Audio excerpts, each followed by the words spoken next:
A day in my life as a vlogger. For today's video, mga bilats! So tara, samahan nyo naman ako sa aking pangangahoy. So ito na nga, sinipag na naman At dahil ako. sinipag ako, ayan, binulabog ko na naman ang mga engkanto sa kagubatan. Pwera bate! At ayan, sinusungkit ko pa nga ang mga tuyo na kahoy. Buti na lang talaga, hindi ako nalaglagan. Sa mga nagtataka dyan, kung nangangahoy ba talaga ako, eto Kita na. nyo naman ang ginagawa ko. Maganda lang po talaga ako, pero hindi ako maarte. Charot yun.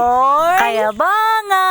So ayan nga, ang dami-dami kong napanguha na mga kahoy. Natutuwa talaga ako, lalo na pag nangangahoy ako. Para kasi akong bumalik sa pagkabata. Kaso lang, mas masipag na ako ngayon.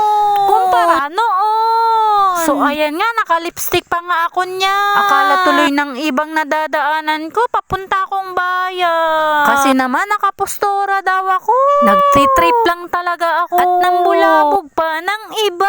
Salamat nga pala kay Ate Sabet na sinamahan ako mga Imbis na tutulog, ayan, kumaripas ng labas sa pinto. ng bahay niya. Pampakulo lang talaga yan ng tubig, yung mga pinangangahoy Dahil ko. ang mahal talaga ng gasos. So yun lang mga kabilats, bye-bye! Sana support nyo naman ako sa aking vlogs. Yun lang!